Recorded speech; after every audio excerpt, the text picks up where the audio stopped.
অনেক দিন পরে গিয়েছি গুলশানে। তো আমার মূলত হচ্ছে আজকে অনেক ক্ষুধা পেয়েছে, যার কারণে আজকে পিৎজা বার্গে চলে আসলাম। তো পিৎজা আমার অনেক বেশি ফেভারিট, সো যার কারণে চলে আসলাম। তো খাওয়া দাওয়া শেষ করে যখন আমি বাড়ির দিকে যাচ্ছিলাম, তখন আবার ছোট বোন আমাকে কল দিল।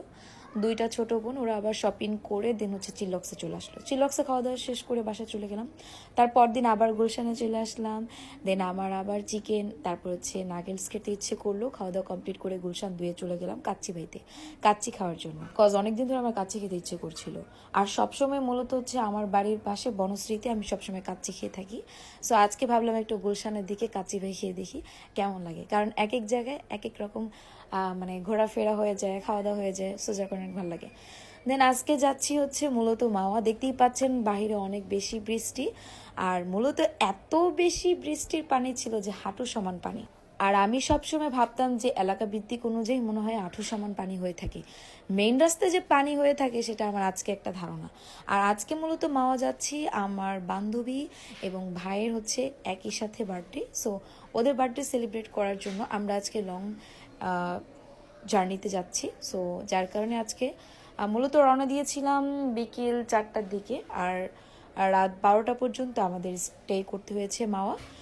যেহেতু লং জার্নিতে আমি সচরাচর সবসময় যাই না, আজকে যেহেতু সবাই ছিল যার কারণে গিয়েছি। আর মাওয়া আসার পর ডিনার করেছি হচ্ছে কুটুম বাড়িতে। যদিও মাওয়া ফেরিঘাট গিয়েছিলাম, তো ওইখানে আমাদের ভালো লাগেনি, কিন্তু ওইখানে হচ্ছে মূলত আপনার আমরা রং চা, দুধ চা এগুলো খেয়েছিলাম। দেন হচ্ছে চরকিতে উঠেছি অনেকদিন পর, দেন হচ্ছে নৌকাতে উঠেছি অনেকদিন পর। আমি কিন্তু অনেক ভয় পেতাম ছোটোবেলায়, বাট আজকে অনেক বেশি এনজয় করলাম। দেন আমরা খাবার দাবার খেতে বসেছি। তো ভাইয়া, বোনরা, ফ্রেন্ডরা মিলে খাবার দাবার সার্ভ করছে। আমি আবার সার্ভ করে খেতেও পারি না, আবার অন্যকে সার্ভ করে দিতেও পারি না। তো আমার খাবারটা অলরেডি কমপ্লিট করে দেওয়া হয়েছে। খাওয়া দাওয়া শেষ করে আমি একটা ভিডিও ক্লিপ নিয়ে নিয়েছি। কজ আমি হচ্ছে সকাল 12টার দিকে মানে মেকআপ করেছি, আর রাত 12টা পর্যন্ত এই ফেসের মধ্যে মেকআপ ছিল।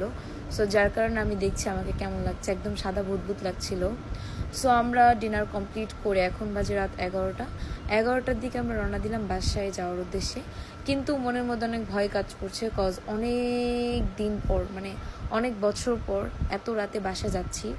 আর যদিও আমি সচরাচর অনেক সময় ঘোরাফেরা হয় না, সো যার কারণে আমার ভয় নেই। তবে আজকের দিনটা আমার অনেক বেশি ভালো লেগেছে, কজ একটু ফোটা ফোটা বৃষ্টি ছিল, তার মধ্যে একটু ভিজেছি। তারপরে এই বৃষ্টির মধ্যে আবার একসাথে সবাই চায়ের একটা আড্ডা দেওয়া হয়ে গিয়েছে, একসাথে ডিনার কমপ্লিট করা হলো।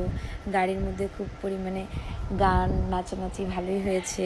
সো এটা করতে করতে আমরা বাসায় পৌঁছে যাচ্ছি। তো বাসায় কল করে অলরেডি বলেছি ভাইকে যেন বাইরে থাকে আর আমাকে যেন রিসিভ করে। সো যাই হোক, অনেক এনজয় করলাম। সো এটাই ছিল আজকের আমার ছোটোখাটো একটি ব্লগ। তো ভালো থাকবেন সবাই, আর সুস্থ থাকবেন, আর বেশি বেশি করে আমাকে কমেন্ট, লাইক অ্যান্ড শেয়ার করে দিবেন। টাটা, বাই বাই, আল্লাহ হাফিজ।